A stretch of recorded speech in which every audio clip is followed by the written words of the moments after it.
के तहत अपनी माटी को, अपने परिवार को छोड़ के नहीं गए थे, वो मजबूरी में गए थे। हमारे मुल्क में, हमारी माटी में हमारे नौजवानों को हमारी सरकारें रोजगार देने में फेल हो गई। चाहे वर्तमान सरकार हो या इससे पहले की सरकारें हो, ये तमाम सरकारें नौकरियां देने में, रोजगार देने में फेल हो गई पूरे तरीके से।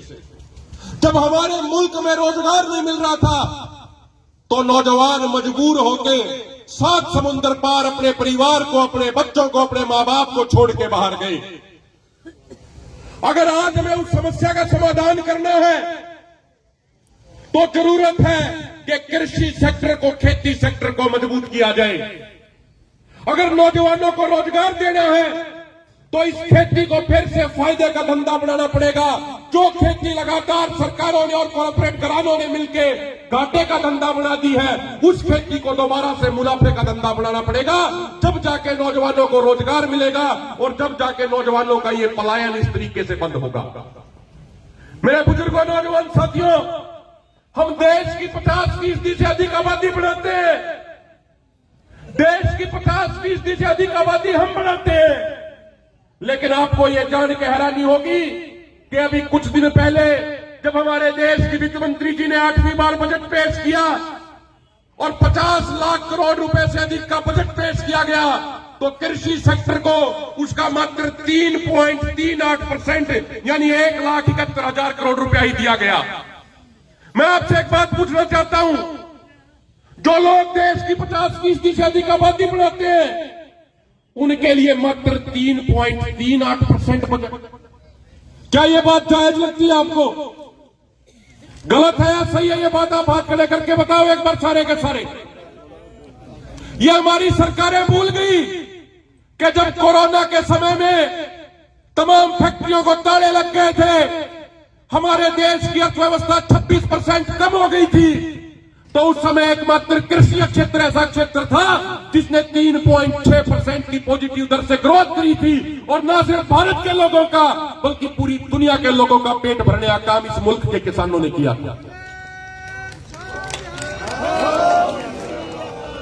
हमारे देश के प्रधानमंत्री बड़े बड़े भाषण देते हैं। प्रधानमंत्री जी कहते हैं कि हम आत्मनिर्भर भारत बनाएंगे। प्रधानमंत्री जी कहते हैं हम मेक इन इंडिया लागू करेंगे। लेकिन हमारे देश के प्रधानमंत्री जी की बातें सिर्फ भाषणों तक और कागजों तक सीमित है। अगर वो सही मायने में इस मुल्क को आत्मनिर्भर भारत बनाना चाहते हैं, अगर वो सही मायने में मेक इन इंडिया करना चाहते हैं, तो हम हाथ जोड़ के प्रार्थना करते हैं माननीय प्रधानमंत्री जी से, प्रधानमंत्री जी जो पिछले साल आपने 1,41,000 करोड़ के खाद्यान्न तेल बाहर से मंगवाए, आप उनका इंपोर्ट तुरंत प्रभाव से बंद कीजिए और अपने देश के किसानों को ये कहिए कि आप सरसों की खेती करो, आप सूरजमुखी की खेती करो, आप दलहन तिलहन की खेती करो। हमारी सरकार उनको एमएसपी पे खरीदने की गारंटी देती है। अगर आप सही मायने में आत्मनिर्भर भारत बनाना चाहते हैं तो ये एमएसपी की गारंटी कानून दीजिए, तब जाके सही मायनों में मेक इन इंडिया होगा, तब जाके सही मायनों में आत्मनिर्भर भारत बनेगा। एक बात पूछना चाहते हैं हम हमारी सरकार से। मुझे वो दिन याद है कि जब मैं यूनिवर्सिटी में अपनी बीटेक कर रहा था तो 20 मई 2014 को माननीय प्रधानमंत्री नरेंद्र मोदी जी जब पहली बार संसद में जा रहे थे तो संसद की सीढ़ियों पे वो लंबे लेट गए और नतमस्तक होके संसद की सीढ़ियों को प्रणाम करते हुए उन्होंने कहा था कि यह संसद लोकतंत्र की आत्मा है, यह संसद मेरे लिए धार्मिक स्थलों की तरह पूजनीय है। आज पूछना चाहते हैं प्रधानमंत्री जी से, हम इस रतनपुरा मोर्चे से यह पूछना चाहते हैं कि माननीय प्रधानमंत्री जी, उसी संसद की खेती के विषय पे बनी हुई परमानेंट कमेटी ने कुछ दिन पहले रिपोर्ट दी है। 5 किताबों की 5 वॉल्यूम की वो रिपोर्ट है और पहली वॉल्यूम के पेज नंबर 54 पे साफ तौर पे लिखा है कि एमएसपी गारंटी कानून बनाया जाना चाहिए और एमएसपी गारंटी कानून बनाने से हमारे देश की अर्थव्यवस्था, खासकर ग्रामीण अर्थव्यवस्था को बहुत फायदा होगा। मेरे बुजुर्गों, आपको एक बात बता दूं कि उस कमेटी में सभी पार्टियों के टोटल 31 सांसद शामिल हैं और जो 31 सांसदों में जो मेजॉरिटी है वो भारतीय जनता पार्टी के सांसदों की है।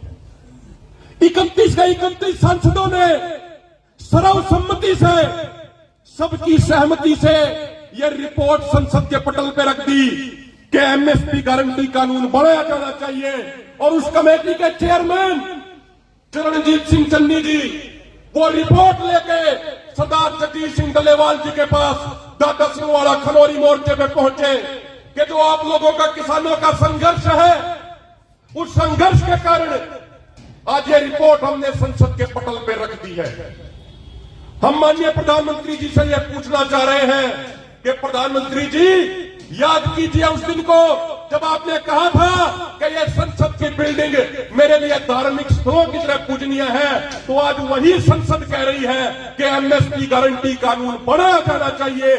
जिस कमेटी में आपके सांसदों की मेजोरिटी है, वो कमेटी भी कह रही है कि एमएसपी गारंटी कानून बढ़ाया जाना चाहिए।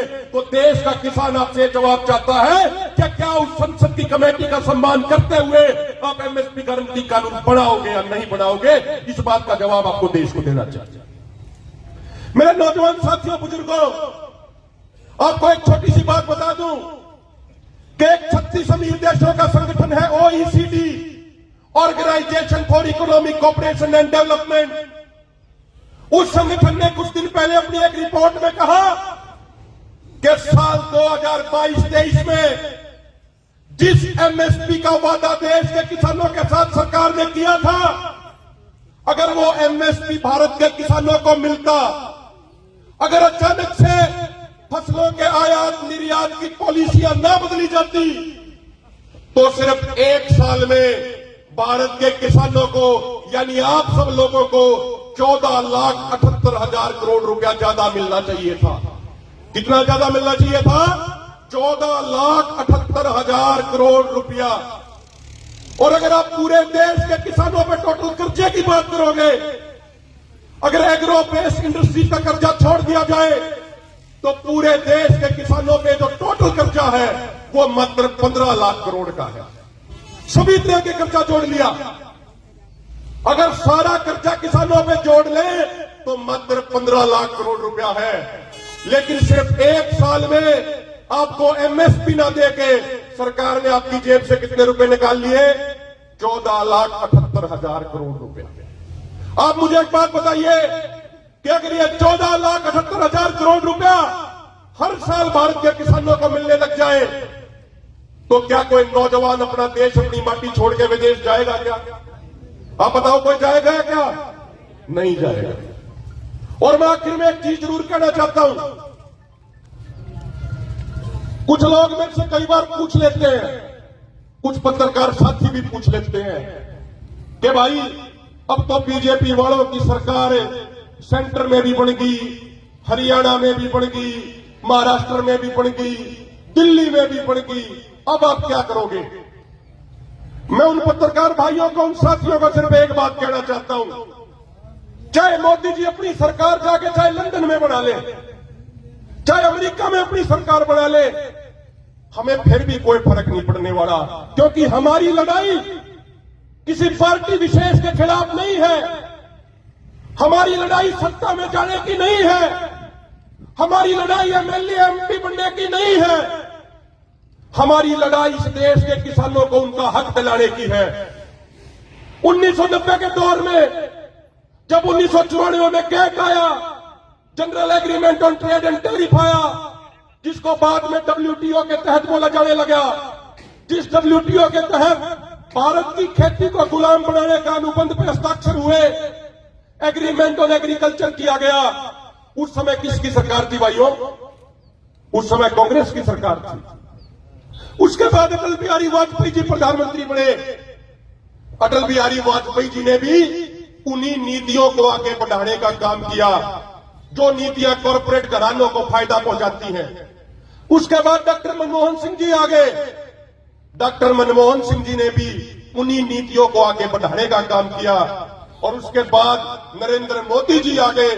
नरेंद्र मोदी जी ने 10 गुना स्पीड से उन्हीं कॉर्पोरेटों को फायदा पहुंचाने की नीतियों को आगे बढ़ाने का काम किया। इसलिए कोई भी राजनीतिक पार्टी किसानों की सगी नहीं है। हमारी लड़ाई सरकारों की गलत नीतियों से है। हमारी लड़ाई WTO और IMF की गुंडागर्दी से है। हमारी लड़ाई कॉर्पोरेट घरानों की गलत नीतियों से है। इसलिए इस बात से हमें कोई फर्क नहीं पड़ता कि किस राज्य में किसकी सरकार आ गई या किसकी नहीं आई।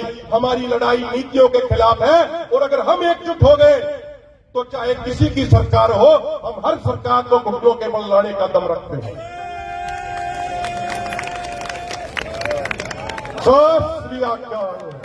आखिर में एक बात कह के अपनी बात को खत्म करूंगा। मेरे बुजुर्गों, नौजवान साथियों, हम कमजोर कहां पड़ते हैं? हमें अपने अंदर भी झांकने की जरूरत है कि हम कमजोर कहां पड़ते हैं। जब चुनाव आते हैं तो ये राजनीतिक पार्टियां हमें जाति, धर्म, क्षेत्र के नाम पे बांट देती हैं और वोट ले जाती हैं। ये राजनेता बड़े चालाक होते हैं। ये राजनेता किसी हिंदू के कान में जाके कहेंगे, किसी हिंदू के कान में जाके कहेंगे कि भाई तेरे को सिखों से खतरा है। सिखों के कान में जाके कहेंगे कि तुम्हें हिंदुओं से खतरा है। मुसलमानों के कान में जाके कहेंगे कि तुम्हें बौद्धों से खतरा है। बौद्ध के कान में जाके कहेंगे कि तुम्हें क्रिश्चियन से खतरा है। क्रिश्चियन से कहेंगे कि तुम्हें मुसलमानों से खतरा है। जाट के कान में जाके कहेंगे कि तेरे को दलितों से खतरा है। ब्राह्मण के कान में जाके कहेंगे कि तेरे को जाटों से खतरा है। यादवों को कहेंगे कि तुम्हें कुर्मियों से खतरा है। पटेलों को कहेंगे कि तुम्हें मराठों से खतरा है। लेकिन सच्चाई ये है मेरे भाइयों कि हमें एक दूसरे से किसी को भी कोई खतरा नहीं है। हम हजारों सालों से यहाँ पे एकजुट होकर रहते आ रहे हैं। ना तो हिंदू खतरे में है, ना मुसलमान खतरे में है, ना जाट खतरे में है, ना सिख खतरे में है, ना ब्राह्मण खतरे में है, ना दलित खतरे में है। अगर कोई चीज चुनावों के समय खतरे में आती है, कोई राजनेताओं की कुर्सी खतरे में आती है। इसीलिए हमें जाति और धर्म के नाम पे बांट के अपनी राजनीति करने का। जिस दिन हम इनकी चालबाजियों को समझ जाएंगे, जिस दिन इनकी इन खुराफाती भरी नीतियों को हम समझ जाएंगे, उस दिन फिर कोई राजनीतिक पार्टी हमारा कुछ नहीं बिगाड़ सकती। इसलिए सरदार जगजीत सिंह डल्लेवाल जी जो पिछले 78 दिनों से आमरण अनशन पे हैं, जिन्होंने अपनी जान की बाजी लगा दी है। मेरे से पहले वाले वक्ताओं ने बताया कि जब 27 जनवरी को उनकी धर्मपत्नी जी का देहांत हुआ था पिछले साल, तो मात्र उसके 3 दिन बाद वो हरियाणा के अंदर 2 फरवरी को फतेहाबाद के ट्रैक्टर मार्च में शामिल होने गए हुए थे।